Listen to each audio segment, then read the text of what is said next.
পাশ্চাত্যের যোগব্যায়াম বলতে চোখের সামনে ভেসে ওঠে ম্যাটের উপর শরীর বাঁকানোর দৃশ্য। কিন্তু এর গভীরে যে মহাবিশ্বের এক বিশাল রহস্য লুকিয়ে আছে তা আসলে কজন জানে? খুব কম মানুষই জানে, কারণ পতঞ্জলির মতে জিমনেশিয়ামের ম্যাটে যখন কেউ ঘাম ঝরায় সে আসলে কেবল ব্যায়ামই করে না, সে নিজের মনকে হ্যাক করার প্রস্তুতি নেয়। ওয়াও, মনকে হ্যাক করা! ঠিক আছে, চলুন বিষয়টি একটু ভেঙে দেখি। আজকের এই গভীর আলোচনায় আমাদের মূল লক্ষ্য হল যোগের প্রকৃত অর্থ খুঁজে বের করা, আর একে দৈনন্দিন জীবনে প্রয়োগ করার বাস্তব উপায়গুলো নিয়ে কথা বলা। একদম। আর আমাদের এই আলোচনার মূল জ্বালানি হল দি যোগা সূত্রাস অফ পতঞ্জলি বইটির সারাংশ। তো পতঞ্জলি ছিলেন 500 খ্রিস্টপূর্বাব্দ থেকে 300 খ্রিস্টাব্দের মধ্যবর্তী সময়ের একজন ভারতীয় আধ্যাত্মিক গুরু। হ্যাঁ, এবং অবাক করা বিষয় হল তিনি মাত্র 196টি সূত্রের মাধ্যমে যোগের পুরো বিজ্ঞানটি লিখে গিয়েছিলেন। ঠিক, আর এই প্রাচীন একটু জটিল সূত্রগুলোকে আধুনিক মানুষের কাছে দারুণভাবে সহজ করেছেন বিংশ শতাব্দীর বিখ্যাত যোগগুরু শ্রী স্বামী সচ্চিদানন্দ। এই মানুষটির ব্যাকগ্রাউন্ড কিন্তু বেশ মজার। হ্যাঁ, তিনি শুরুতে বিজ্ঞান ও কৃষিবিদ্যার ছাত্র ছিলেন। তাই তো, পরবর্তীতে জীবনের গভীর অর্থ খুঁজতে গিয়ে তিনি যোগগুরুতে পরিণত হন এবং বিশ্বের সর্বস্তরের মানুষের জন্য এই সূত্রগুলোর এক সার্বজনীন ব্যাখ্যা দেন। আর স্বামী সচ্চিদানন্দের এই ব্যাখ্যার সবচেয়ে শক্তিশালী দিক হল এটি কোনো নির্দিষ্ট ধর্মের গণ্ডিতে আটকে নেই। মানে এটা শুধু হিন্দু ধর্মের কোনো প্রাচীন গ্রন্থ না? একদমই না। কেউ যদি এমনটা মনে করে তবে সেটি একটি বড় ভুল ধারণা হবে। এই সূত্রগুলো মূলত মানুষের মনস্তত্ত্ব আর আধ্যাত্মিকতার একটি সর্বজনীন ব্লুপ্রিন্ট। ও আচ্ছা। হ্যাঁ, কোনো মানুষ বৌদ্ধ, খ্রিস্টান, ইহুদি, মুসলিম বা স্রেফ একজন সংশয়বাদী হন না কেন, এই সূত্রগুলো মানুষের মনস্তত্ত্ব নিয়ে কথা বলে। এটি সবার মানসিক উন্নতির জন্য সমানভাবে কাজ করে। এই সার্বজনীনতার বিষয়টি সত্যিই অসাধারণ। আসলে যোগব্যায়ামকে শুধু স্ট্রেচিং বা ফিজিক্যাল ব্যায়াম ভাবাটা অনেকটা স্মার্টফোনকে শুধুই ক্যালকুলেটর ভাবার মতো। দারুণ একটা উপমা দিয়েছেন। স্মার্টফোনের অনেক ফিচার আমরা ব্যবহারই করি না। ঠিক তাই, এটি এর অসীম ক্ষমতার অতি সামান্য একটি ব্যবহার মাত্র। তাহলে এই শারীরিক কসরতের বাইরে গিয়ে যোগের মূল দর্শনটি আসলে কি? সংস্কৃত ভাষায় যোগ শব্দের আক্ষরিক অর্থ হল মিলন, বা যাকে আমরা ইউনিয়ন বলি। মিলন। তো এখন স্বাভাবিকভাবেই প্রশ্ন আসে, কার সাথে কার মিলন? এই মিলনটি মূলত একজন মানুষের নিজস্ব সত্তার সাথে বৃহত্তর কোনো শক্তির একাত্ম হওয়া। আচ্ছা। কেউ একে ঈশ্বর নামে ডাকতে পারেন, কেউ মহাজাগতিক মন বলতে পারেন, আবার কেউ একে স্রেফ মহাবিশ্বের অন্তর্নিহিত শক্তি বা কসমিক এনার্জি বলতে পারেন। লেবেল যাই হোক না কেন, মূল সত্যটি অভিন্ন। যোগের উদ্দেশ্য হল সেই পরম সত্যের সাথে পুরোপুরি যুক্ত হওয়া। অর্থাৎ এটি শুধুমাত্র শরীরের মাংসপেশির সাথে সম্পর্কিত নয়, বরং এটি আত্মিক এবং মহাজাগতিক এক সংযোগ। একদম। কিন্তু একটু দাঁড়ান, এই মহাজাগতিক শক্তির সাথে যুক্ত হওয়ার ধারণাটি অনেকের কাছে একটু বেশি তাত্ত্বিক বা অবাস্তব মনে হতে পারে। বিশেষ করে যারা বিজ্ঞান মনস্ক, তারা তো চাইবেন বাস্তব প্রমাণ দেখতে, তাই না? হ্যাঁ, আর এখানেই সবচেয়ে চমকপ্রদ বিষয়টি লুকিয়ে আছে। যোগের ফলাফল বিজ্ঞানের মতোই পরীক্ষালব্ধ। বিজ্ঞান আমাদের কি বলে? সবকিছুই শক্তির রূপান্তর। ঠিক। কোয়ান্টাম ফিজিক্সের দিকে তাকালে দেখা যায় এই মহাবিশ্বের সবকিছুই হল এনার্জি বা শক্তি। আমরা যা কিছু দেখি বা অনুভব করি তার সবকিছুর মূলেই এনার্জি। যোগীরাও হাজার হাজার বছর ধরে ঠিক একই কথা বলে আসছেন। ওয়াও! তার সায়েন্স আর যোগদর্শন একই কথা বলছে? একদম। তারা বলছেন মহাবিশ্বের এই অন্তর্নিহিত শক্তির সাথে মানুষের নিজস্ব শক্তির সংযোগ ঘটানো সম্ভব। আর স্বামী সচ্চিদানন্দ তার ব্যাখ্যায় স্পষ্ট করেছেন যে কাউকে কোনো নির্দিষ্ট তত্ত্বে অন্ধভাবে বিশ্বাস করতে হবে না।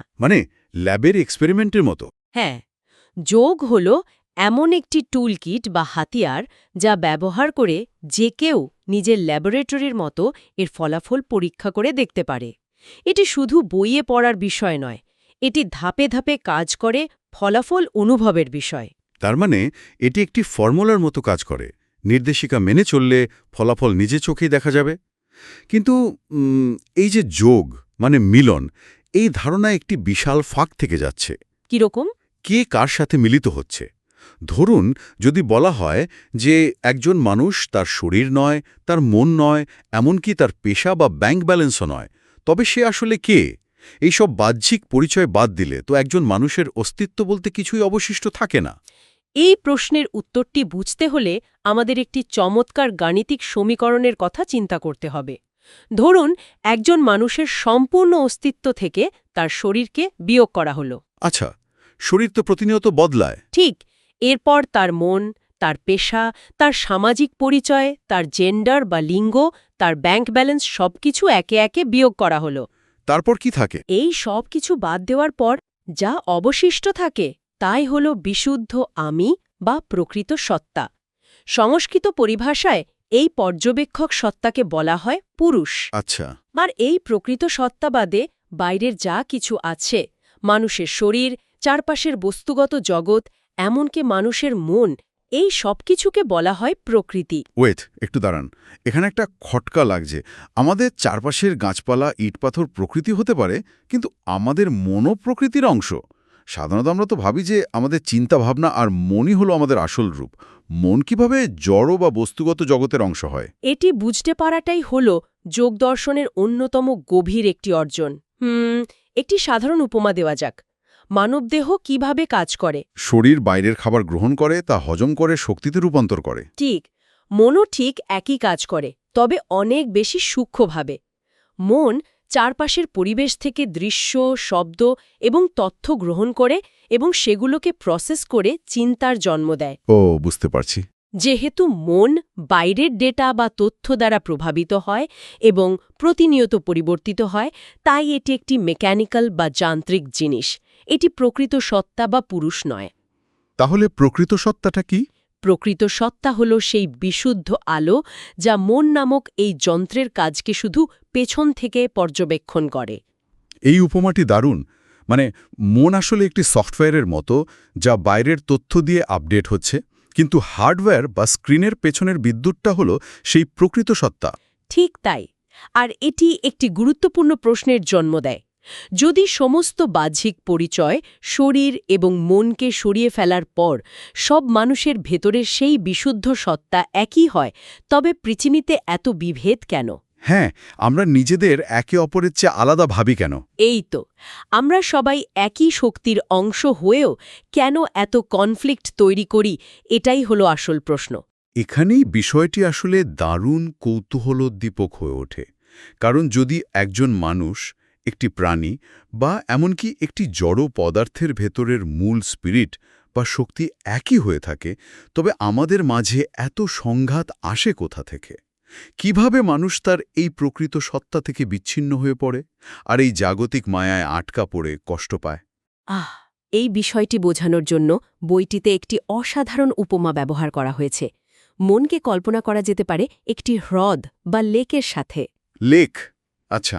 হ্যাঁ, যখন হ্রদের পানি একদম স্থির ও শান্ত থাকে, তখন তাতে আকাশের বা চারপাশের নিখুঁত প্রতিচ্ছবি দেখা যায়, তাই না?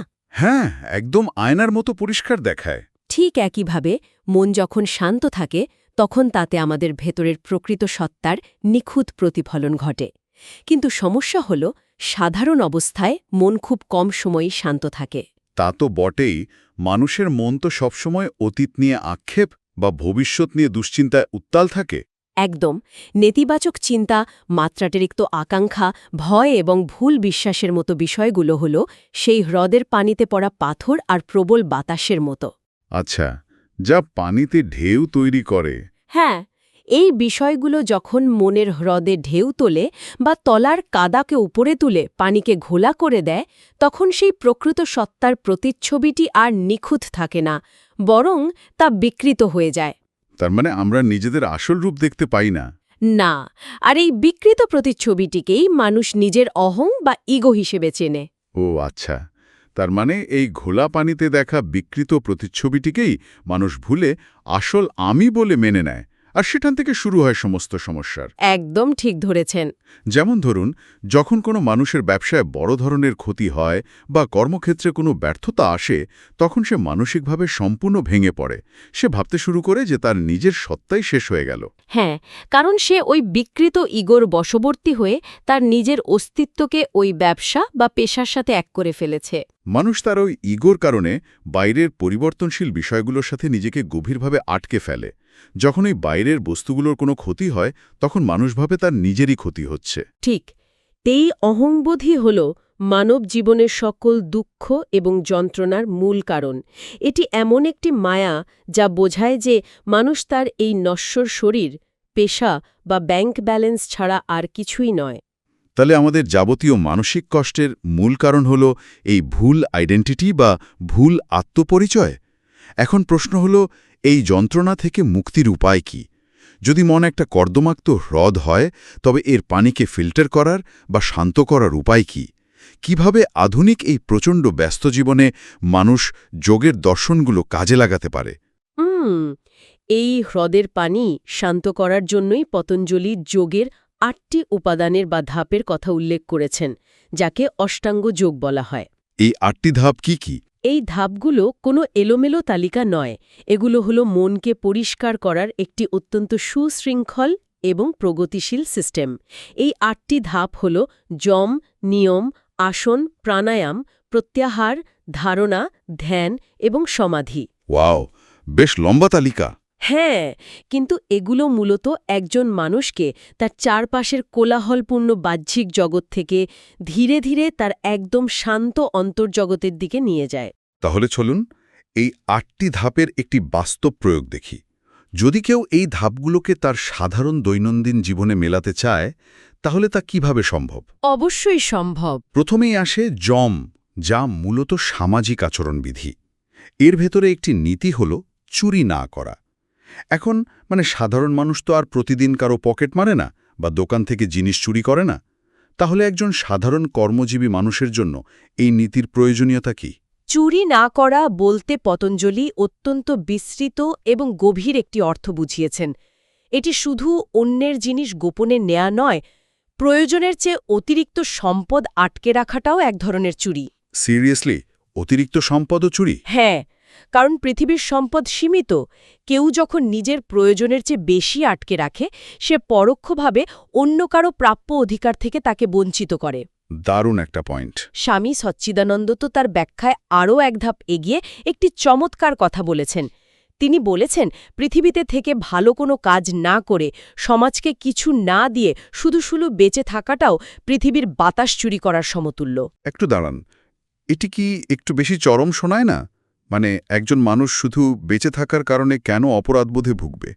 আমরা কি বিশ্ব উদ্ধার করতে না পারলে শুধু শ্বাস নেওয়ার জন্য নিজেদের দোষী ভাবব? খুব চমৎকার একটি প্রশ্ন।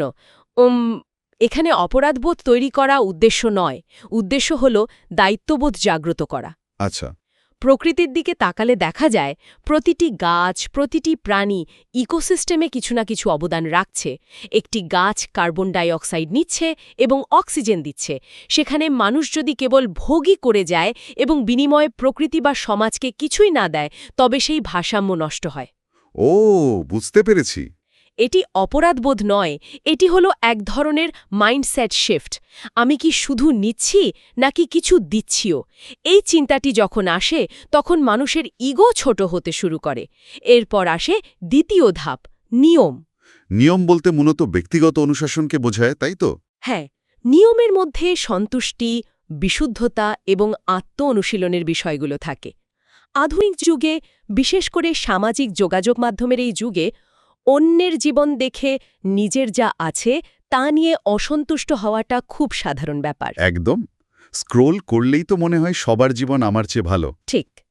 নিয়ম আমাদের শেখায় কিভাবে বাইরের উদ্দীপনা দ্বারা প্রভাবিত না হয়ে নিজের ভেতরের শান্ত অবস্থাকে ধরে রাখতে হয়। চমৎকার। যদি আমরা এই দুটি ধাপ অর্থাৎ যমে এবং নিয়মকে পার করি, তবে আসে আসন এবং প্রাণায়াম। কিন্তু আমার প্রশ্ন হল, মনের হৃদ শান্ত করার সাথে শারীরিক ভঙ্গিমার সম্পর্ক কি? একজন মানুষ বসে থাকলে তার মন কিভাবে শান্ত হবে? আমরা যদি এটিকে বৃহত্তর প্রেক্ষাপটের সাথে যুক্ত করি, তবে দেখব শরীর এবং মন গভীরভাবে সংযুক্ত। যদি শরীরে ব্যথা থাকে বা অস্বস্তি থাকে, মন কখনো এক জায়গায় স্থির হতে পারে না। হ্যাঁ, দাঁতে ব্যথা থাকলে কি আর মন শান্ত থাকে? একদম ঠিক। শরীর চুলকালে মনও নড়েচড়ে ওঠে। আসন হল এমন কিছু শারীরিক ভঙ্গি বা স্ট্রেচিং যা শরীরকে দীর্ঘক্ষণ স্থির এবং আরামদায়কভাবে বসে থাকার জন্য প্রস্তুত করে। শরীর শান্ত হলে শুরু হয় প্রাণায়াম বা শ্বাসপ্রশ্বাসের নিয়ন্ত্রণ। শ্বাসপ্রশ্বাসের এই নিয়ন্ত্রণ আসলে বৈজ্ঞানিকভাবে কিভাবে কাজ করে? এটি কি কেবলই একটি প্রাচীন প্রথা, নাকি এর পেছনে স্নায়ুতন্ত্রের কোনো মেকানিজম আছে? এর পেছনে পুরোপুরি বিজ্ঞান রয়েছে। আমাদের শরীরে একটি বিশেষ স্নায়ু আছে যাকে ভেগাস নার্ভ বলা হয়। Vagus nerve? আচ্ছা। হ্যাঁ, যখন একজন মানুষ সচেতনভাবে তার শ্বাসপ্রশ্বাসকে ধীর এবং গভীর করে তখন এই ভেগাস নার্ভ উদ্দীপিত হয়। এটি আমাদের মস্তিষ্ককে বার্তা পাঠায় যে আমরা এখন সম্পূর্ণ নিরাপদ। ওয়াও! ফলে আমাদের প্যারাসিম্প্যাথেটিক স্নায়ুতন্ত্র বা রিল্যাক্সেশন রেসপন্স চালু হয়।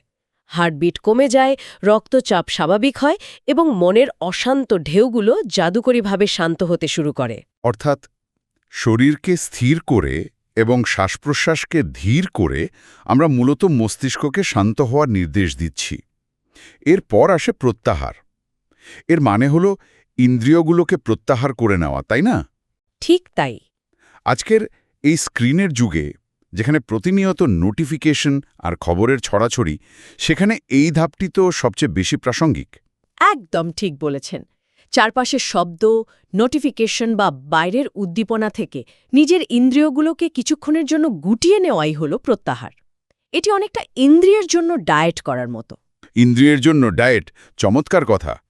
বাইরের তথ্য আসা বন্ধ হলে মন প্রস্তুত হয় ষষ্ঠ ধাপের জন্য, যাকে বলে ধারণা বা ফোকাস করা।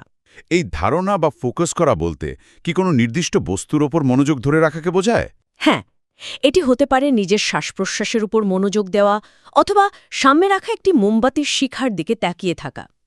মন যখন একটি নির্দিষ্ট বিন্দুতে আটকে যায় তখন অন্যান্য বিক্ষিপ্ত চিন্তাগুলো হারিয়ে যায়। আচ্ছা।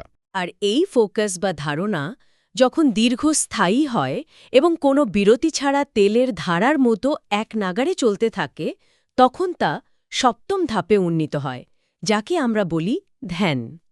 তাহলে ধারণা এবং ধ্যানের মধ্যে মূল পার্থক্যটি কি? পার্থক্যটি গভীরতার। ধারণা হল মনোযোগ দেওয়ার চেষ্টা করা। এখানে মন মাঝে মধ্যে বিক্ষিপ্ত হতে পারে। কিন্তু ধ্যান হল এমন একটি অবস্থা যেখানে মনোযোগ সম্পূর্ণ নিরবচ্ছিন্ন। ও, বুঝতে পেরেছি। আর এই ধ্যানের চূড়ান্ত পর্যায়ে গিয়ে যখন ধ্যানকারী এবং ধ্যানের বিষয়ের মধ্যে আর কোনো পার্থক্য থাকে না, তখন সেই অবস্থাকে বলা হয় অষ্টম ধাপ, সমাধি। সমাধি? হ্যাঁ, এই সমাধিতেই মানুষ তার সেই প্রকৃত সত্তার বা পরম শক্তির সাথে সম্পূর্ণ একাত্মতা অনুভব করে। মনের হ্রদ তখন সম্পূর্ণ শান্ত, পরিষ্কার এবং আয়নার মতো স্বচ্ছ। এটি সত্যিই অসাধারণ একটি ক্রম। এই পুরো প্রক্রিয়াটি তাহলে কোনো জাদুকরী ব্যাপার নয়। এটি হলো মন নামক যন্ত্রটিকে ধাপে ধাপে পরিষ্কার করার একটি অত্যন্ত যৌক্তিক এবং বৈজ্ঞানিক পদ্ধতি। একদম। এখন প্রশ্ন হলো, একজন ব্যস্ত মানুষ কি এই ৮টি ধাপ তার দৈনন্দিন জীবনে প্রয়োগ করতে পারে? অবশ্যই পারে। চলুন এই ৮টি উপাদানকে একটি সাধারণ সকালের রুটিনে রূপান্তর করি। দারুণ হবে। ধরুন, সকালে ঘুম থেকে ওঠার পর একজন মানুষ প্রথমেই তার স্মার্টফোনে হাত না দিয়ে নতুন একটি দিনের জন্য কৃতজ্ঞতা প্রকাশ করল। এটি হল নিয়মের সন্তুষ্টি। এরপর সে সিদ্ধান্ত নিল যে আজ সে কারো প্রতি রাগ দেখাবে না বা নেতিবাচক চিন্তা করবে না। এটি হল যম, এর অহিংসা। তারপর সে হয়তো বিছানা থেকে উঠে কিছুক্ষণ স্ট্রেচিং বা যোগ ব্যায়াম করল। এটি হয়ে গেল আসন। ঠিক। এরপর সে শান্ত হয়ে বসে ৫ মিনিট গভীর শ্বাস-প্রশ্বাসের চর্চা করল, যা হল প্রাণায়াম। তখন তার চোখ বন্ধ, বাইরের কোনো শব্দ বা স্ক্রিন সে দেখছে না। এটি হল প্রত্যাহার। আর মনোযোগটা? এরপর সে তার মনোযোগকে কেবল নিজের শ্বাসের উপরেই আটকে রাখল, যা হল ধারণা। এই মনোযোগ যখন গভীর হয়ে একটি শান্ত প্রবাহের রূপ নিল, তখন তা হয়ে গেল ধ্যান। ওয়াও!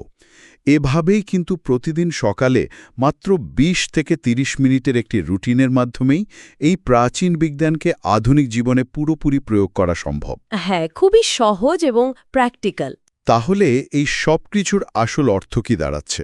পুরো আলোচনার নির্যাস টানলে দেখা যায় মানুষের জীবনের যাবতীয় হতাশা, দুঃখ এবং যন্ত্রণার উৎপত্তি ঘটে তার ইগো বা বিকৃত অহংবোধ থেকে।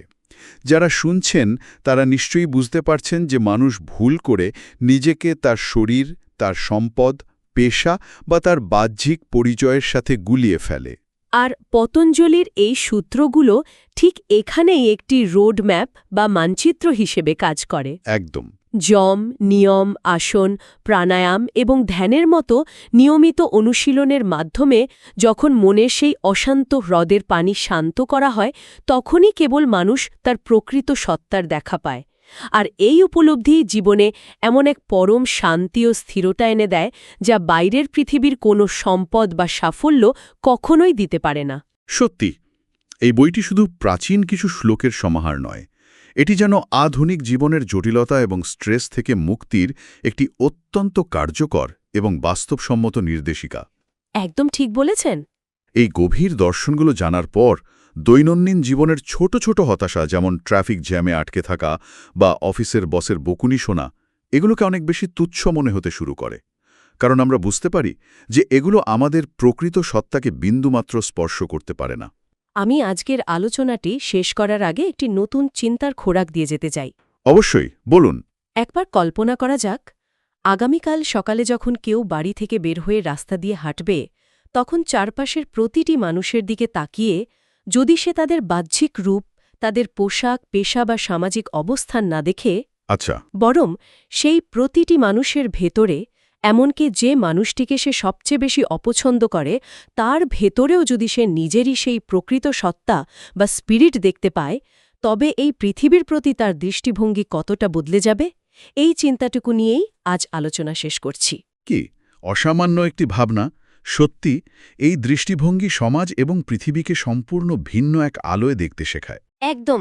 যদি আজকের এই গভীর আলোচনাটি চিন্তার জগতে সামান্যতম আলোড়ন তুলে থাকে এবং যারা এমন আরও অসংখ্য অসাধারণ বইয়ের গভীরে ডুব দিতে চান, তাদের জন্য ইংলিশি চ্যানেলটি সাবস্ক্রাইব করা একটি দারুণ পদক্ষেপ হতে পারে। হ্যাঁ, সাপোর্টটা খুব জরুরি। কারণ শ্রোতাদের এই সমর্থন এমন আরও নতুন নতুন এবং আকর্ষণীয় বিষয় নিয়ে আসার ক্ষেত্রে বিশাল অনুপ্রেরণা হিসেবে কাজ করে।